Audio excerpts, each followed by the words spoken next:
All right, great. We're on.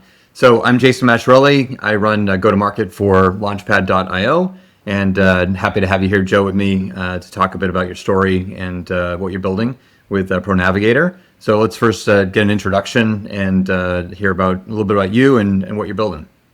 Yeah, thank you very much, Jason. I'm the founder and CEO of ProNavigator. We're a technology company focused exclusively on how do we solve information challenges within the insurance industry. I know you have a story in terms of how you figured out the challenges that were there. Maybe you could talk a little bit about that for a second, and really how that story evolved into creating a product that now you're delivering to some large organizations. Yeah, so I'll take you back to 2016. I had a coverage question on my policy, and I figured the easiest way would be just pick up the phone and call my insurance carrier. I was heading to the bank, picked up the phone to call. An hour and 35 minutes later, I was still on that phone call, and I have a screenshot to kind of showcase that. And that was a very frustrating experience, but it also made me wonder: is that just a problem with my insurance carrier? Is this an industry-wide problem? And I started to kind of dig into that, and what I saw was information overload, systemic across the insurance industry.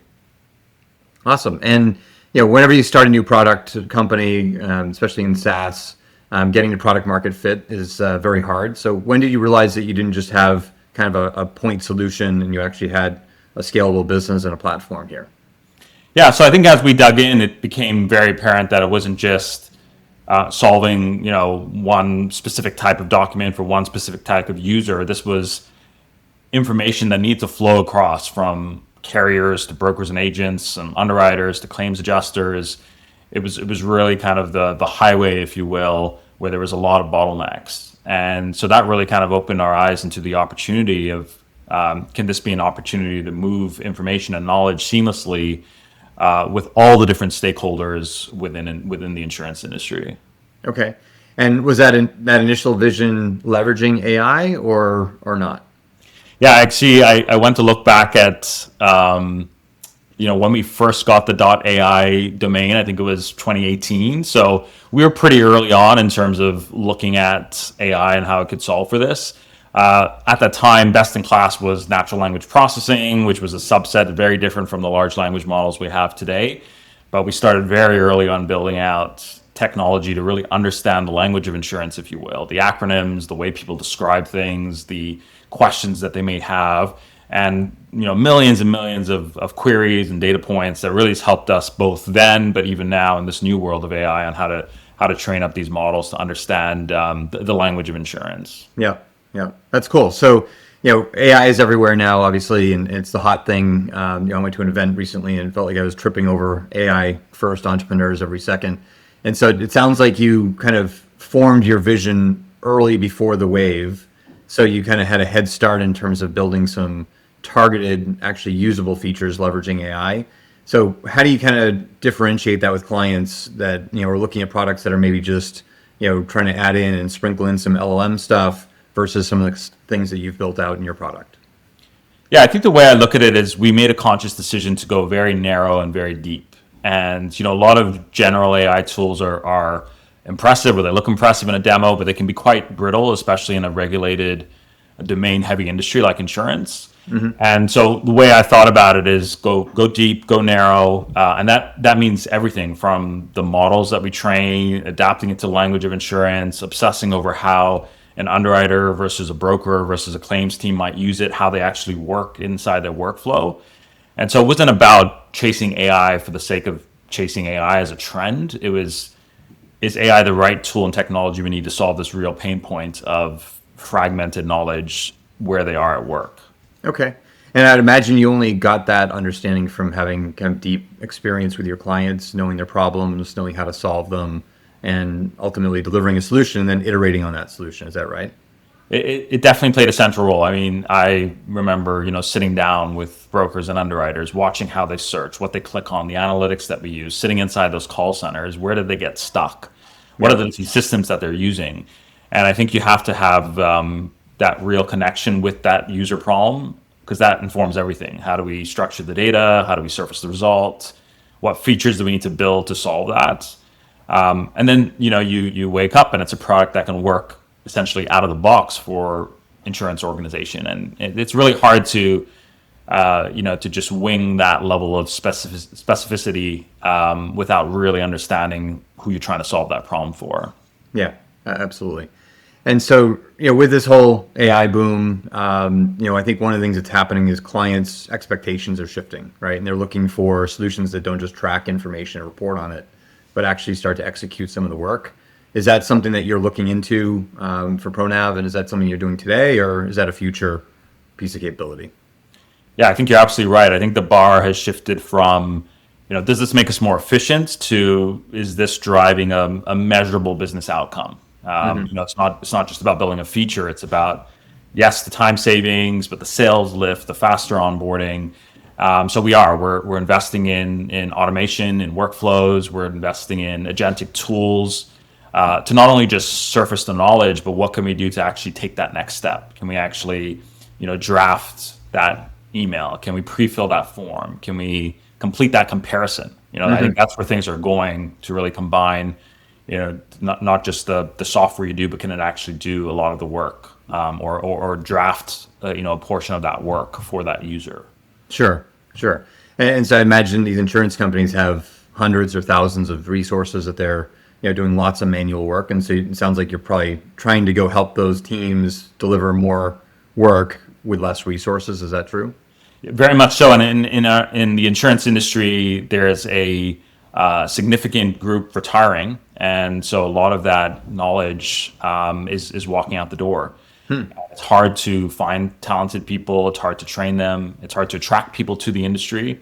And with all that institutional knowledge leaving, it's a challenge for organizations. And so when we think about knowledge, but also knowledge plus that institutional knowledge and the work that they're doing, right, that becomes very exciting for us. How do we build a platform that doesn't just help you find the document, but it can actually tell you what's changed, show you what you need to do next, and really get you back to serving the customer faster.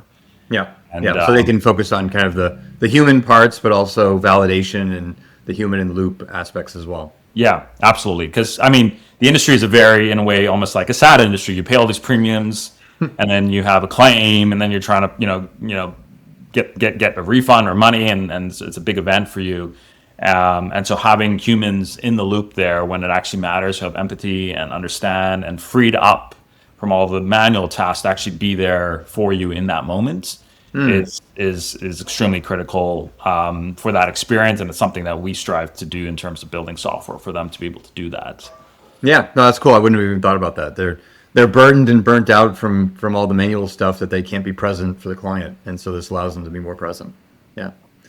So as you built out your solution, I think you've done most of your product development using full stack engineering and development, as most software companies do. Tell us a little bit about that and kind of what your experience was, as a small, early stage company with limited resources, and then how your thinking has evolved, as you're going forward on that. Yeah, and I think this ties in nicely with some of the work, Jason, we've been doing with Launchpad. We've always built our core tech ourselves, but as we scale, we're focused on velocity and looking for partners and looking for tools and technology to really help accelerate some of the net new features without taking our core team off of some of our critical roadmap. Yeah. So the way I think about it today is we've got opportunities, we've got growth, we've got critical features and things that we want to build for our customers.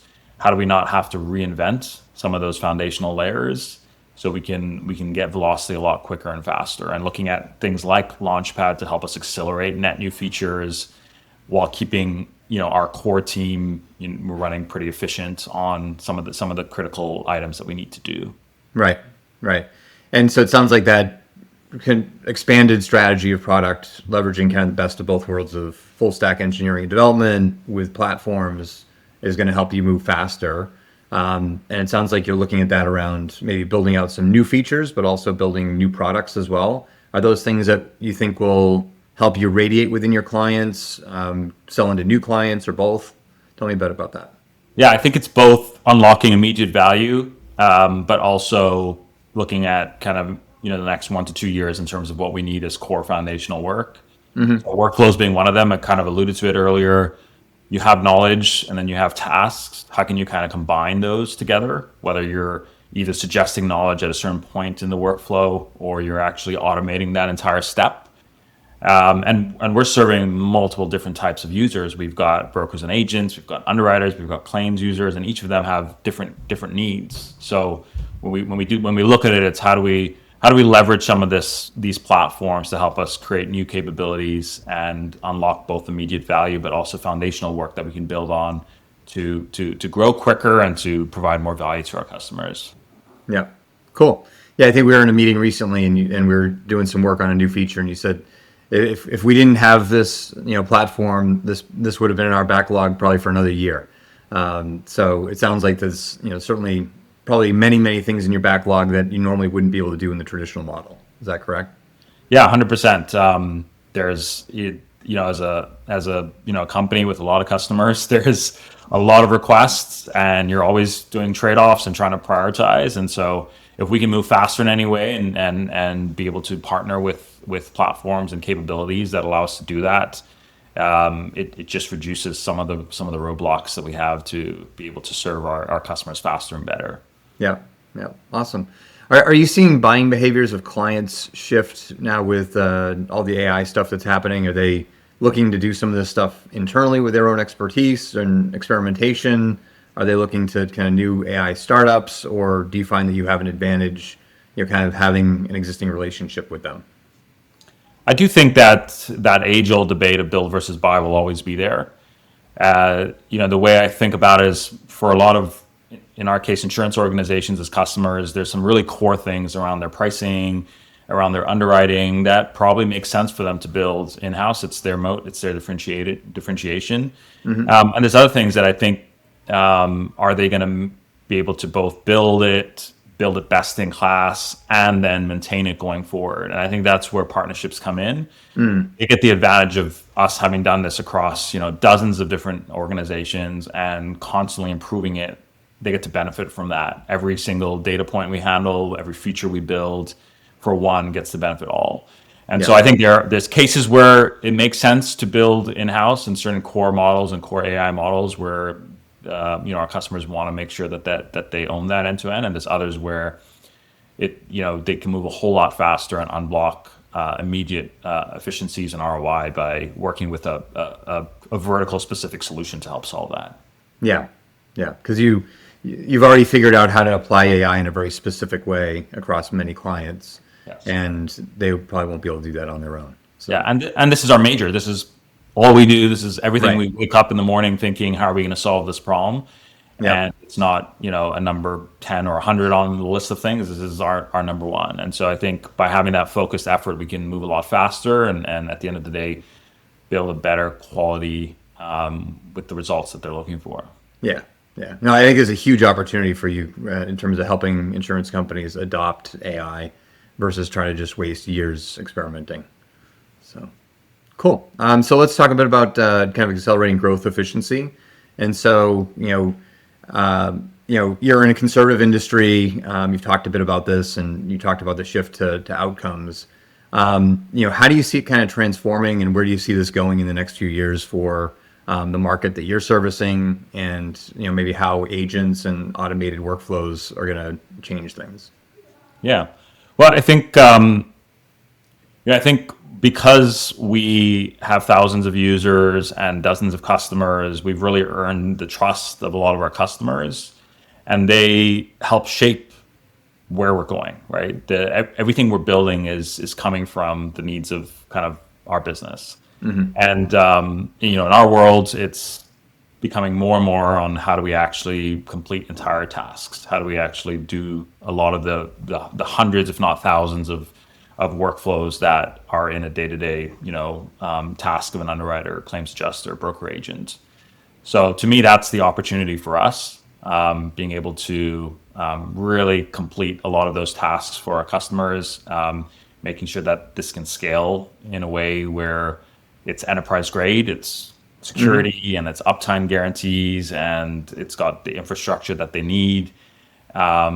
test and iterate and then deploy really quickly. So we're very excited about the opportunity shaped by our customers and what it is that they want us to be able to kind of focus on.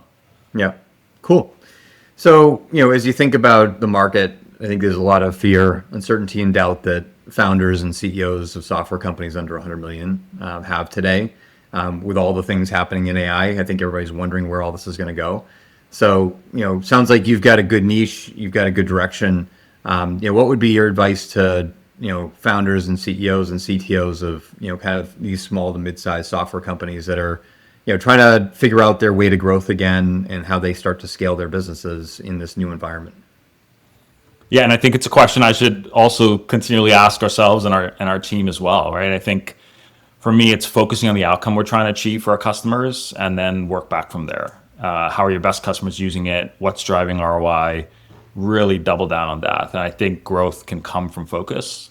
Yeah. And I also think, if I was going to do things differently, how would I do it? And it's not just about thinking in the past of mistakes you've made. It's really starting today and thinking, how are you going to, execute differently than you might have had in the past? Mm-hmm. I think a lot of it is, your moat isn't necessarily your feature set or your infrastructure.